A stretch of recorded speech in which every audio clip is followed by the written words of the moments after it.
Bagaimana menjual apapun, kapanpun, dimanapun, dan dengan siapapun. Orang-orang yang terkaya adalah orang-orang yang suka dan pintar berjualan. Orang miskin adalah orang yang benci jualan dan benci dengan orang yang berjualan. Mungkin banyak orang yang kaya tanpa harus berjualan, tapi Anda akan jauh lebih kaya kalau Anda bisa berjualan. Bapak Ibu, kalau Anda melihat seorang yang sangat jago jualan, seakan-akan mereka memiliki magic. Seakan-akan mereka memiliki hal yang Anda tidak ketahui, yang mereka ketahui. Nah, hari ini saya ingin membahas apa saja yang mereka ketahui. Ada 4 poin dalam menjual.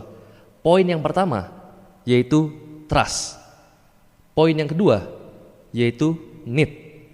Poin yang ketiga, yaitu solution.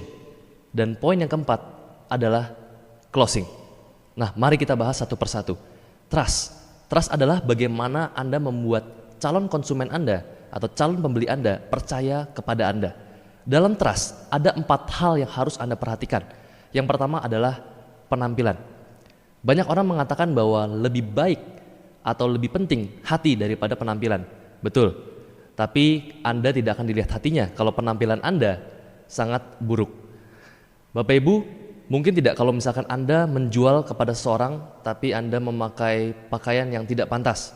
Misalkan Anda pakai lengan buntung, kemudian celana pendek, kemudian Anda pakai sendal, kemudian di tangan kanan Anda ada tato, di tangan kiri Anda ada tato juga, kemudian rambut Anda ada cat, Anda mohawk, kemudian di lidah Anda ada pasang anting, kemudian di kuping Anda ada pasang anting, kemudian di hidung Anda ada pasang anting. Pertanyaannya, apakah Anda bisa menjual dalam keadaan penampilan seperti itu? Jawabannya bisa, Bapak Ibu. Kalau Bapak Ibu menjual sabu-sabu. Bapak Ibu, kalau misalkan Anda mau menjual sesuatu, 3 detik pertama calon konsumen Anda tidak melihat hati Anda, tapi melihat penampilan Anda. Mungkin Anda juga pernah mendengar Tuhan melihat hati, tidak melihat penampilan. Nah, tapi calon konsumen Anda bukan Tuhan, melainkan manusia. Jadi hal pertama dalam membentuk trust atau rasa percaya calon konsumen kepada Anda, yaitu dengan Anda memiliki penampilan yang baik. Mungkin rambut Anda tertata rapi, mungkin pakaian Anda rapi, celana Anda rapi, dan tubuh Anda wangi. Bapak Ibu, penampilan rapi tidak harus mahal. Ingat, tidak harus mahal. Yang penting Anda berpakaian rapi.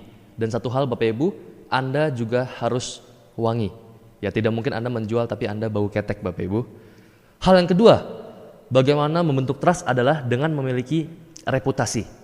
Banyak marketing dalam sebuah perusahaan biasanya memiliki kartu nama, misalkan contoh, nama Jimmy Kuncoro, kemudian pekerjaan, junior officer. Nah, dengan pekerjaan seperti itu, rata-rata calon konsumen tidak akan percaya. Tapi bayangkan Bapak Ibu kalau seandainya kata diganti, misalkan nama Jimmy Kuncoro, pekerjaan misalkan junior atau senior manager. Nah, reputasi ini sangat penting Bapak Ibu. Jadi kalau misalkan Bapak Ibu memiliki sebuah atau seorang marketing atau kumpulan marketing dalam perusahaan Anda, pastikan Anda memiliki reputasi. Anda memberikan reputasi yang baik dengan memberikan pekerjaan atau dalam kartu namanya minimal manager Bapak Ibu. Dan reputasi ini juga bisa terbentuk dari kumpulan-kumpulan prestasi-prestasi Anda atau marketing Anda. Misalkan contoh, Anda mungkin pernah menjadi penjual terbaik, atau Anda mungkin pernah masuk ke dalam majalah penjual terbaik, atau Anda mungkin pernah dipromosikan menjadi salah satu penjual terbaik. Apapun reputasi Anda masukkan ke dalam katalog produk Anda. Jadi ketika Anda memberikan katalog produk kepada calon konsumen Anda melihat reputasi Anda sangat baik. Bapak Ibu, kalau seandainya Bapak Ibu tidak memberikan reputasi, mungkin Bapak Ibu kehilangan sekitar 50% kemungkinan calon konsumen akan membeli. Nah, hal yang ketiga dalam membentuk trust atau kepercayaan adalah dengan motion atau gerakan. Misalkan contoh, saat Anda mempresentasikan produk Anda, tidak banyak dari calon konsumen Anda akan melipat tangannya, kemudian sender ke belakang, dan dengan mata sedikit meremehkan. Bapak Ibu, apa yang harus Anda lakukan ketika Anda bertemu dengan calon konsumen seperti itu? Hal yang harus Anda lakukan adalah dengan mengikuti gerakannya. Tapi yang paling penting Bapak Ibu, jangan mengikuti gerakannya terlalu lama. Bapak Ibu pernah sekolah. Kalau misalkan saat Anda sekolah, kemudian semua mata dari para siswa pasti akan melihat ke papan tulis, betul? Nah, ketika ada satu bunyi atau ada satu pintu terbuka, ketika satu siswa yang paling depan menengok ke kiri, secara otomatis serentak seluruh siswa di kelas tersebut pasti akan menolehkan kepalanya ke kiri. Ketika ada satu siswa mulai menengok ke kiri, semua akan mulai ikut-ikutan untuk menengok ke kiri. Nah, itu adalah ciri khas dari manusia. Bapak Ibu, kalau misalkan Bapak Ibu menemukan calon konsumen dengan gaya duduk yang meremehkan, matanya meremehkan, kemudian tangannya dilipat, Anda harus ikutin gerakannya. Anda lipat tangan Anda dan biarkan Anda ikutin gerakannya selama maksimal 5-10 detik. Nah, ketika Anda ikuti gerakannya, kemudian Anda buka lipatan tangan Anda dan Anda maju, secara otomatis calon konsumen Anda akan mengikuti gerakan Anda. Kalau Anda tidak percaya, Anda bisa segera praktek dan Anda langsung lakukan kepada calon konsumen Anda. Kemudian, dalam membentuk trust, yang keempat adalah dengan mencari kesamaan. Bapak Ibu, tidak ada orang yang tidak suka dengan kesamaan. Misalkan calon konsumen Anda sedang memprospek calon konsumen Anda.